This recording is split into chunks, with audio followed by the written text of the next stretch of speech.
In this video, I'm going to share with you the exact way that I used EFT and the law of attraction to attract my soulmate Lauda. This will include the specific law of attraction process I used, as well as important pitfalls to look out for so you'll get the best results possible. My name is Stefan Gonick. I'm an expert EFT practitioner and founder of the Soulmate Attraction Academy from single-to-soulmate.me, and this is Love Talk Q&A. The first step in the law of attraction process is to get really clear about who it is you're looking for. And then you're going to write all those things down on a list that I call my partner vision list. So this might include things like I want someone who is very loving, has a kind and open heart, intelligent. I'm a guy, so I find her very attractive, and she finds me very attractive. Very playful, mischievous, whatever it is that is your ideal partner. And I encourage you to be ambitious with this. Some people suggest you just write down your top 10 things. I say write down everything you're looking for in a partner. So for instance, in my case, my list included 35 different items in it. And my wife-to-be Lauda had a list that had 32 items on it. And she ended up matching 35 out of my 35 items. And I matched 31 and a half out of her 32 items. So we were both very ambitious, and we matched beautifully. And this is possible for you too. So the first step, like I say, is to write down a list of everything you're looking for in your ideal partner. Now there's one thing you need to be careful of with this, and that is you don't want to put any double negatives on your list. So these are things, traits that you don't want the person to have. And you can just say, I don't want someone with, for instance, I don't want a smoker. The problem with these double negative type things is that our subconscious mind doesn't notice the qualifiers. So all it would notice was smoker. So you unfortunately, you'd end up attracting the thing you actually don't want. So the solution for this is to come up with a positive trait that would preclude that negative trait. It would make it so the person did not have that negative trait. So for instance, in the case of smoker, you might write down, I want someone who is very health-oriented and takes care of their body. So somebody like that is clearly not going to be a smoker. So whatever any traits you don't want, just think of a positive trait that would prevent the person from having that negative trait. All right, so now once you have a nice, good, long, ambitious list, the next step is to start tapping on all your points. Okay, so we're not doing the even, starting the crouch up point, doing the even though and all that. What you're going to do is just start tapping on your points, whatever points you use. These are the ones that I use. I'm demonstrating them right now. Here, and here. But whatever points you currently use is perfectly fine. So what you're going to do is start tapping all your points, and you're going to sit down with your list. And you're going to start reading through that list very slowly, and you're going to feel into each thing on the list and feel the pleasure of being with someone who has that trait. So for instance, let's say, the person being intelligent is important to me. So I want to think, I want someone who's very intelligent. Right, it feels good. I want someone who's kind and open-hearted. It feels good. Right, you want to do that slowly, item by item on your list. Right, this is going to help start building the energy that you're ultimately going to send out into the universe. Okay, because the way the law of attraction works, just in a super brief nutshell, there's lots of videos that talk about the general principles of law of attraction. But basically, the way the law of attraction works is that you form an image of what it is that you're wanting, and you send that image out into the universe. And when I say image, I don't mean visual necessarily. It could be visual, but it's all the stuff that you're wanting, what you're thinking, what you're feeling, what you're believing, all that, sending out to the universe, and the universe will help bring that to you in an accelerated way. So we're starting to form this juicy image of the person that you're looking for. So you work your way through that list by item, right, trait by trait, feeling the pleasure of each trait, as I already said. All right, so it's like, right? So you work your way through your list. And it can take a little while if you really get into it, because you don't want to move on. You don't want to just read the list mechanically, right? You want to really feel the pleasure of each item, and it'll take a little while. When you reach the end of your list, you're ready to go. But before you start sending to the universe, you want to get yourself into a positive emotional state, right? Because that's going to be part of what you send out to the universe. So this positive emotional state can be anything that's positive about bringing in your soulmate. So I might have excited anticipation, or I might just feel a warm sense of contentment, or I might be feeling confident that, yeah, my soulmate's going to come to me. Or you might be feeling like, I'm really looking forward to meeting this person. Something positive like that. Now, what you might notice here, I'm going to start one of the pitfalls. If you're feeling any negative feelings at this point, when you're about to send it out, so you might be feeling, negative things like I feel discouraged, I feel hopeless, I feel scared, I feel, any of those kind of feelings, you're going to want to address that before you send it out. I'm going to come back to that when I get to the pitfalls section at the end of the video. But let's assume that you get yourself into a good positive state of being, and you feel it. It's like, yeah, okay, I'm really looking forward to meeting this wonderful person that I'm imagining, right? So then you're still tapping the whole time. So then you just start kind of imagine that you're sending it out in the universe, sort of radiating it out in all directions, like you're the sun, like you're a little mini sun. And you're just going to send out this image of what you're looking for out in all directions. And you want to just keep sending until it feels sent. And the analogy I use is that it's kind of like, when you send an email with a big attachment, like a large photo or something, you'll see this little progress bar is going sending. And eventually it says, sent or done or something like that. When you send it out to the universe, you want to feel that sense of completion. So it's like I say, just sending. And eventually it'll feel done. Now, if it's hard for you to get in touch with when it feels done, just spend at least a minute doing it. All right, a minute is a pretty good length of time. You just keep going until it feels, either you feel a sense done or you just feel like you've done it long enough. All right? Okay, now this is the first half of the law of attraction process. And then there's a second half. So the first half is you're sending it out into the universe. At this point, the universe is going to start responding and start magnetizing you and at least one of your ideal partners, because we have more than one, towards each other, right? So you and your ideal partner are going to start moving towards each other. But this is where you need to be an active participant in the process. So the way I like to think about this as an analogy is imagine your two magnets coming together, right, from a distance. You're being drawn together. But as you're getting close, you hit a physical wall. And it's like, okay, how did the magnets get around this wall? Well, you need to move the magnets physically around the wall, right? They can't get through it. So, and the concrete way to think about this in real life is you need to somehow get you and your ideal partner in the same physical location, right? That's like I'm thinking of as bringing the magnets around the wall. So the law of attraction is going to try and help you do that, try and help you be at the same physical location as your ideal partner. And it's going to do that by sending you a subtle urge to do something. Okay, so it's going to be a subtle urge to do something that might be something that you may normally, not like doing even, or not want to do. Or it could be something that you normally do, but at a different time. Like let's say you go grocery shopping on the weekends, and for some funny, odd reason, you just have this little subtle urge to go Tuesday night, right? Out of the blue, it's like, I feel like going tonight. I don't know why. So the goal, though, is to be open and sensitive to these little urges, because they're very easy to dismiss them. And you go, well, that's weird. And the universe is going to go, dang it. She didn't listen to me, or he didn't listen to me. So the goal is to, at this point, go about your life, but then be open and sensitive to and honoring of one of these subtle urges. So I'm going to give you an example in my case. This is actually, this happened to me the last relationship before my soulmate, right? So my last girlfriend and then my wife after that. But I like giving this example because it's such a clear example of how you can be given an urge to do something that you normally wouldn't do. And I chose to honor it.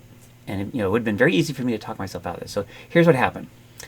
It was a Monday, and I got an email from a personal growth organization that I had, where I attended a workshop with them. And the subject line said, Valentine's Day Dinner Dance. Now, what you may not know about me is that I am an avid dancer, partner dancer, who's been dancing for like 40 years. I'm an advanced dancer.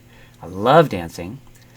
But there's no greater torture for someone like me than to attend a dance of non-dancers, right? So a personal growth organization holding a dance is not likely to have anybody there who knows how to dance. So normally, there's no way I would go to that. In fact, when I saw the subject line, I went, delete, and the email went to the trash folder. And then I just happened to feel like clearing out my trash folder, so I went to the trash folder, select all, and as my finger is descending down to this delete key, I heard this voice in my head that said, go, like a command. So in my case, I'm very open to spirit and things like that. So for me, it was a word, and like a commanding word, go. For you, it might just be a subtle urge. Like for instance, you're walking down the street and there's a billboard and you see something that says, poetry reading this Saturday. And maybe you're not into poetry reading, but you see that and you go, for some reason I feel this weird little subtle urge to go to this poetry reading that normally I would never go to. And it's easy to say, forget that, I don't like poetry readings, but you would want to honor that. So in my case, I heard the command go, and I was like, oh, okay, but then I couldn't stop my finger. Boom, and I hit the delete key, and gone. And I went, oh no, I missed it. And then I just felt this sense of reassurance that don't worry, there'll be another email. And then sure enough, on Wednesday, there's another email from the same organization, and this time I actually read the email, and it was even worse, because not only was it a dinner dance of non-dancers, but it was located 2 hours away at a hotel. So in order for me to attend, I would have to, practically speaking, spend the night at the hotel. So it's going to be a long distance, and it's going to cost me a couple $100 to attend this dinner dance for with a dance of non-dancers. But I thought law of attraction, because I had just before this had done the law of attraction process about 3 weeks earlier, right? So I was particularly, being sensitive to stuff. So it's like law of attraction guy, I honor it. So I'm driving out there thinking, if there's nobody there, this is going to be an expensive, painful experience. But if there's somebody there, it's going to feel like nothing. And when I got there, there was this one woman in the room that just stood out like a beacon, and I literally felt this like gong go off. It was like ding, and I started to dance, and we connected, and saw her the very next day, and we were right away involved. Got involved with each other. We were together for 2 years. Then here's another interesting law of attraction thing. During those exact 2 years, my wife-to-be was also in a relationship, the same exact time period, to the point that we each broke up with our partners the same weekend, and then we met each other the following weekend. So it's pretty amazing. But in any case, this is an example of the law of attraction telling me to attend something that I normally never would have attended. So you want to be careful that you don't dismiss these kind of things. You want to be sensitive to them, aware of them, and honor them. Now, it may not necessarily always be up to you, right? Maybe that is your ideal partner who's being sent to where you are. So it's not always the case. And not all of these urges will always pan out. I mean, mine did. And mine generally have over my life, because I use this kind of thing periodically. And it's always worked well for me. But, sometimes you might honor it, you go, and nothing happens. And that's okay. You just want to keep being open to, sensitive, and honoring of these urges, and ultimately it will pan out well for you. All right, so this is the process that I used. Now let me tell you about the potential pitfalls. So the first one I sort of hinted at with if you're having negative feelings come up. So to talk about this, first I want to introduce, I have this free mini course called The 3 Secrets to Attracting Amazing Love that talks about 3 key blocks to finding your soulmate. The first key block, because I'm going to need these for the pitfalls too I'm talking about. The first key block is being powerfully, subconsciously attracted to people with certain negative traits. This is the kind of thing nearly all of us experience, where we keep having sort of painful relationships over and over again with the same type of negative partner, right? So that's one of the key blocks. It's one of actually the biggest one. And the second key block is having fears and limiting beliefs that interfere with or even prevent us from being with our ideal partner. Okay, so now we'll start with that second one. If you went through your list of your soulmate partner vision list, and at the end you got that whole image created, but then as you're about to send it out, you notice you're having negative feelings, right? Now, if the negative feelings are relatively minor, just like a little, what you would do then is start tapping on the feelings directly. You know, you might, let's say, like a common one is to feel kind of discouraged and hopeless. I've been trying so long and I've never found it. You know, why is it going to work now? Things like that. So you just tap on those things. Even though I'm having these negative feelings, and then you would name them, right? I deeply and profoundly love and accept myself 3 times, normal EFT. And then you just start tapping on those negative feelings, alternating rounds. So the first round, it's negative feelings. The second round, you want to tap in positive feelings. And I like using the word I choose in front of positive feelings. So it'll be, you know, I choose to feel optimistic that this process will really work and it'll help bring in my ideal partner or soulmate, whichever word you like. I choose to be hopeful. I choose to be open to receiving the divine. You know, whatever positive feelings you have. So you do a round on the negative, a round of bringing in positive feelings, positive viewpoint, attitude, things like that. And you do that, you know, alternating rounds until you feel a lot better. All right, so it might take, you know, a total of maybe 6 rounds of tapping. And if at round, you know, doing that around that tapping, you feel better, then you go ahead and start sending, right? Because you're going to be doing this in the middle of the process. So you bring in all that good stuff, imagining your ideal partner, notice you're feeling some negative feelings, do some rounds of tapping, then close your eyes, get back in touch with all those good things. You might have to reread the list if you kind of lost touch with it, and then send it out, and then you're good, right? Sometimes I had to do that myself. If you notice, though, that you're having pretty intense negative feelings or negative beliefs, or you try and do some rounds of tapping and it doesn't really shift, and you're still feeling negative feelings and negative beliefs, okay, then you're going to have to do something bigger. And what you're going to want to do there is write them all down. Okay, so make a list of your fears and negative beliefs, and you're going to need to tackle them one by one. All right, so there's a way to do this. It's a little too much to try and get into this video, but you want to you want to rate them all, scale 0 to 10, organize them from most intense to least intense. You know, anything that's a 5 or higher, you definitely want to clear out before you go try and do the process again. Ideally, you want to get everything down to a 2 or less. Actually, that's the ideal. But certainly, you know, if it's a 5 or higher, you absolutely need to address that before you can do the law of attraction process. Because you see, if you don't address these negative feelings and beliefs, they're going to get sent out with your positive image, and it's going to block. You're not going to get good results that way. It's going to kind of block the process.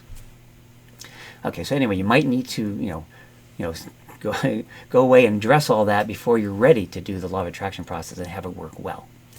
Okay, now let's get to that first key block of being powerfully subconsciously attracted to the wrong people who have certain negative traits in common.